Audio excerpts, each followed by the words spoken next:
Here's why. It's because you're an Apple sheep who just likes to spend a ton of money on something that Android's had for years. I know there are going to be comments like that. Whatever.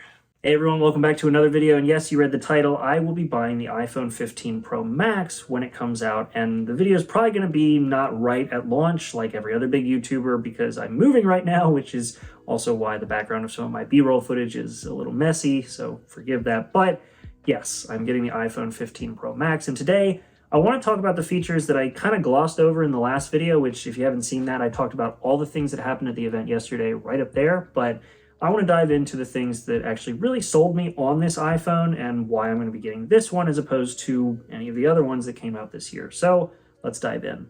Now, just to get some of the smaller ones out of the way right up front, the build quality is pretty important for me. Every iPhone Pro that I've used since they started using stainless steel has held up extremely well, which is good because I don't like carrying my phone around in a case. And this new one is made of titanium, which essentially fixes the one big problem I had with the iPhones once they switched to stainless steel, which was the weight. And that's the case when you switch to titanium for most things. Like when I went from aluminum to titanium on the Apple Watch, the weight felt exactly the same and significantly lighter than something like a stainless steel Apple Watch. So I expect the same kind of weight reduction on the iPhone 15 Pro Max because, well, titanium's lighter and it's still pretty durable. The titanium on this iPhone is also finished in a brushed style instead of polished, which is good because number one, polished titanium is a nightmare to actually make and would have made the phone way more expensive. But also, I was not a big fan of the polished side rails of the iPhones with stainless steel because they were fingerprint magnets. So a brushed finish will be nice, though depending on how they coat the titanium for some of the colors, I'm not thinking that it's going to be as infused with the color of the phone as the stainless steel ones are, which means that if you drop it on something that is potentially harder than the coating, you'll get some scratches to bare titanium. So that kind of has me debating on whether to go with black like I always do or whether to go with the natural titanium, which I think anybody who buys this phone will. So I guess we'll see, but I do appreciate this improved build quality. The other small thing that contributes to some of the bigger things that I like, but isn't actually, for me, a big deal, is the new processor, the A17 Pro, because not only did they go to a smaller build, which is a 3nm chipset instead of the 5nm that we had last year, but they also integrated new things like improved graphics with ray tracing and some performance improvements on the chip, which is actually kind of what they said when they talked about the performance cores and the efficiency cores. They gave us a number for performance and just said it's faster with the efficiency, which tells me there wasn't a big improvement there. But that improved nanometer process, the 3nm process, does give us some better efficiency, which will help with the battery life, which we'll talk about in a minute, which is a big deal for me. With the chipset, it's kind of interesting because I feel like the performance gains we got with this chip are really only going to show when developers take advantage of it. And with developers like Capcom bringing Resident Evil 4's remake and Resident Evil The Village to a phone, if I were Valve or Nintendo, I'd be sweating right now. Nintendo should have already been sweating when the Steam Deck came out, but now I feel like the Steam Deck is possibly also getting some competition with a phone, which is kind of wild, but again, it all comes down to how developers take advantage of it. Hopefully, it'll be kind of their gateway drug to developing games for the Mac if they port it over to the iPhone, because iPhone gaming is a pretty big thing, and hopefully it'll kill off the free-to-play games, but we'll see. But I don't personally do a lot of gaming on my phone, so the new A17 Pro isn't going to be a big deal. The A16 Bionic was just fine for me before, and it'll be just fine for the iPhone 15 users getting it this year. However, that improved efficiency will actually help with what I was mentioning earlier, and one of the first big reasons I'm getting the Max version of the iPhone 15 Pro, which is the battery life. My iPhone 14 Pro Max has lived a hell of a life. I have about 83% battery health left because I've used it for travel, I've used it for camera work, I've used it for audio recording, photo taking, everything. And whenever I travel, I use apps in the background that do map tracking and all this kind of stuff, and I have burned this battery. And so improvements to battery life are always welcome, and one of the reasons why I can't get anything smaller than the Max, because I just use the battery so heavily on these phones, so going down will drastically change how I actually use my phone. And well, considering I'm kind of not a big change person, I don't want to change how I use my phone. On top of that battery life, we can now, of course, charge with the USB-C connector, which is just so nice to have on the iPhone now. It was way, way too long to get them to do that, and I love how they talked about it being them adding it as like a gift to us, basically, though we all know that it's for them to get ahead of the EU regulations, but it is what it is. They also didn't mention that they added Qi 2 wireless charging to this, so there's some improvements there with efficiency, but overall, MagSafe is still going to be my main method of charging, but having a USB-C cable for everything when it comes to my laptop, my iPad, connections for my watch, the power brick has USB-C, so I can just use one power brick for everything and one cable for pretty much everything. That's awesome, and really the only thing that I'm not going to have USB-C on now is my watch, which has USB-C on the end of its charger, and my AirPods, which can also charge off the Apple Watch charger, so I'm not too torn up about that. Another thing that I'm actually really excited to try on the iPhone 15 Pro Max is the new action button. Now, this is not something that I was super excited about initially because I felt like we were getting rid of something that's been on the iPhone forever and should stay on the iPhone forever. But once I saw how it was implemented, I kind of changed my opinion a little bit, though I'm going to have to wait until I get my hands on it to try it. So right now it's on my list because I'm excited to use it, but it's not on my list because I know it's going to be good. I'm just excited to see what they did with it. Because like they've had the mute switch on the iPhone since the first iPhone, and it's just been there forever, and it's still on the standard 15, but now with the action button, we have the mute function still there if we press and hold the button, but we can also change it to other things. Now, the only thing I'm unclear about is if you can do that on the fly really quickly. It seems like it's just a one press and hold button as opposed to like tap, double tap, press and hold. It just seems like it's a press and hold function that you can switch in different functions for. Hopefully that's not the case, or if it is, hopefully we can get some new things added with updates down the road, but I guess we'll see. Also, you can do the main functions they listed, but you can also tie shortcuts to the button, which is actually pretty awesome because if you want to tie in a long string of commands through a shortcut, that's pretty awesome because shortcuts on the iPhone is essentially the touchscreen version of Apple's scripts. It's insanely powerful.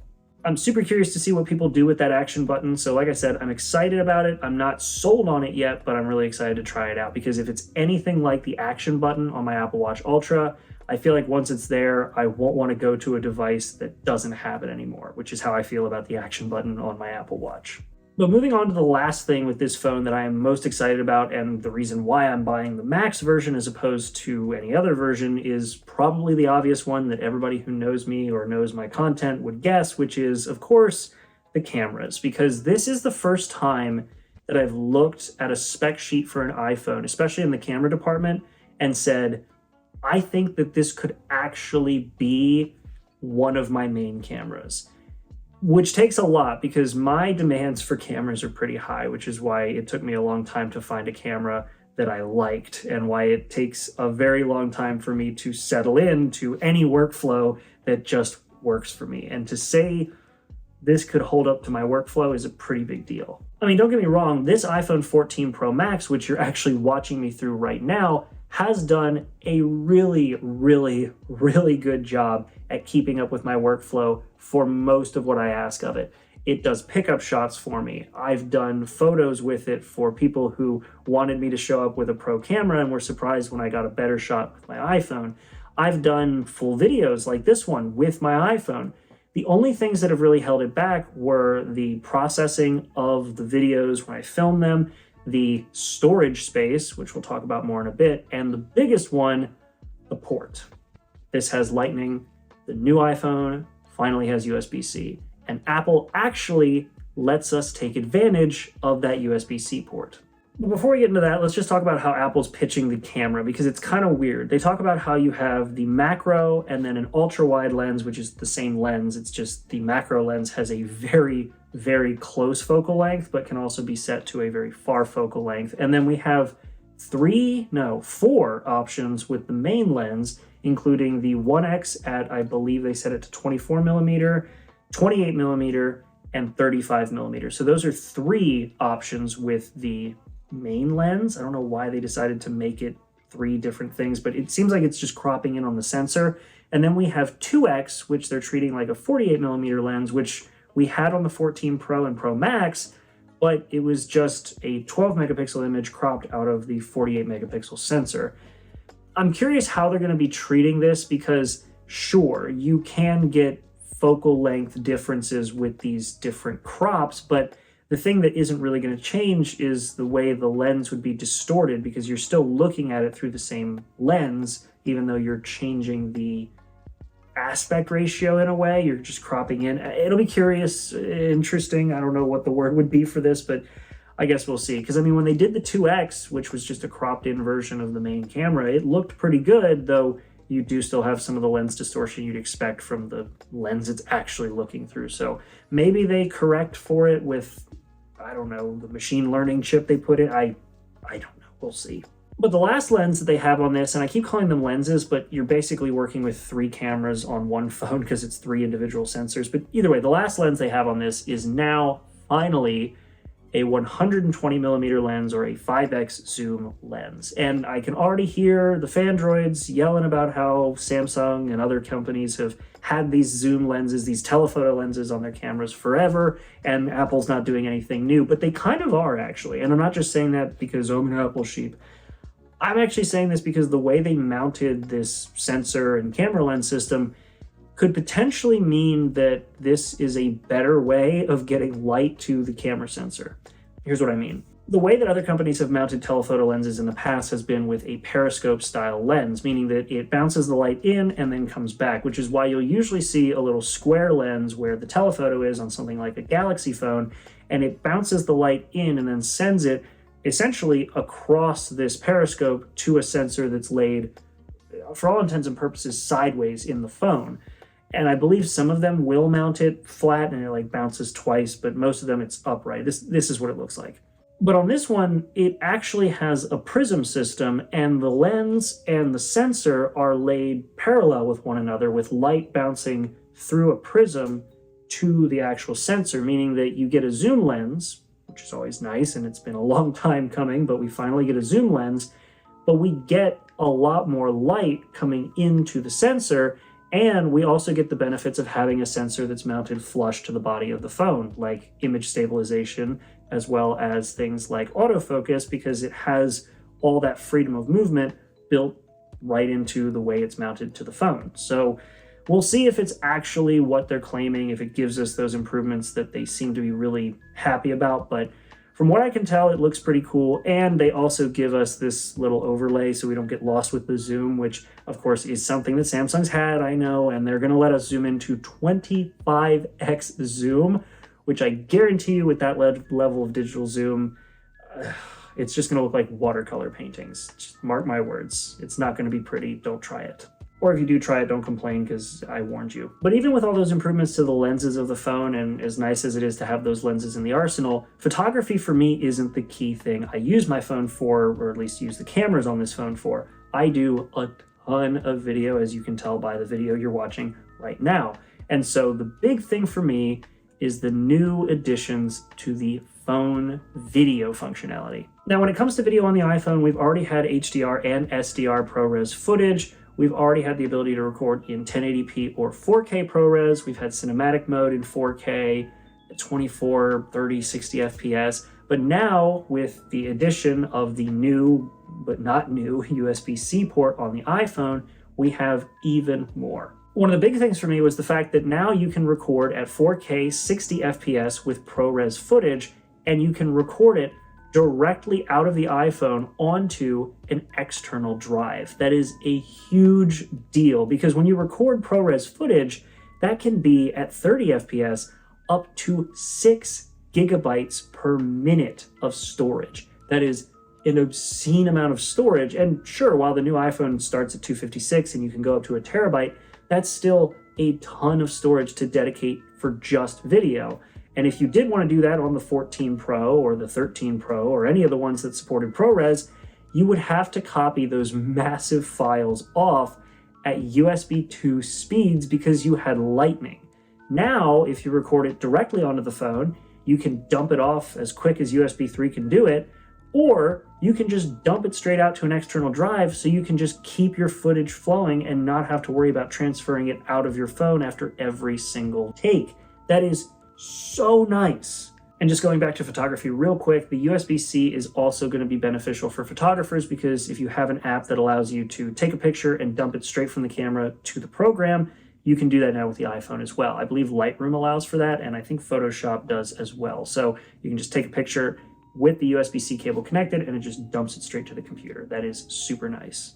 But yeah, you can now actually record at 4K 60 FPS in ProRes HDR and dump it out to an external drive so that when you're done recording, you just unplug the drive and throw it into your computer and start editing. That is so nice. And it doesn't just end there. These next two things that they mentioned were like pie in the sky, never gonna happen, but it'd be really cool if they did kind of functions for the iPhone, which is log recording and ACES color grading support. For those of you who don't know, I have my main job, I have a side project, and then I have this YouTube channel. And the side project or side hustle that I do is color grading for clients. And I have worked with all kinds of cameras. I've worked with Blackmagic, I've worked with Red, Canon, Sony, you name it. I've probably done some color grading to it in some degree. And log recording is what I generally do with my camera and what a lot of professionals do with their cameras, which is where it records a very flat, very neutral color of whatever you're filming. And once that's recorded, you have a ton of color and light data that you can then pull from to get exactly what you're looking for out of the shot. That is super nice and something that a lot of professionals like to have. And the fact that you can do that now on the iPhone and then have it already on an external drive ready to go when you're done filming is a huge deal. And the fact that it supports ACES color grading, this is a huge standard that has been around, I'm not exactly sure. But the ACES standard is a widely accepted standard that is super nice to see available on the iPhone and something I never would have thought I would see on this, which means that really the color grading options, the log recording, the ProRes, the ability to record to an external drive and just move it for ingest in the quickest and easiest way possible. All those things together, for me, make me feel like this iPhone is actually the closest thing we've gotten to a Pro iPhone. I would dare to say that this iPhone is actually kind of a Pro phone. It's kind of wild to say that because I have not seen a phone with the Pro moniker yet that really has earned that Pro name, because in one way or another, it keeps you from being able to fully integrate it into your Pro workflow, but I feel like this actually could. But either way, those are all the reasons why I'm going to be buying the iPhone 15 Pro Max. You get all the goodies, you got some great battery life, you have USB-C finally, you have the action button, you have the better camera, as well as a ton of incredible functionality. And it starts out at 256 gigs, but the price is the same as what the 256 gig model was last year. And I don't have to get the 512 this year because I can record videos straight to an external drive and not have to worry about transferring it off of my phone via USB 2 speeds, which I'm about to do once we're done with this video. And this will be the last video I ever transfer off my phone at USB 2 speeds. Either way, that's been it. Thank you all so much for watching this video. Let me know in the comments what you all think. Do you guys have any interest in these phones at all? What do you think about the different variants, the colors, the functions, the processor, all of that? Leave some comments down below. And if you enjoy this kind of video, make sure to like it. And if you really want to see more of it and you really liked this one, definitely make sure to subscribe, because I got another video coming out tomorrow talking about why USB-C, the way Apple approached USB-C on the iPhone 15 and 15 Pro is dumb, but inevitably won't matter. So hopefully I'll see you there. Aside from that, thank you all so much for watching, and I'll see you all in that next video. Make sure to be there and have a good one.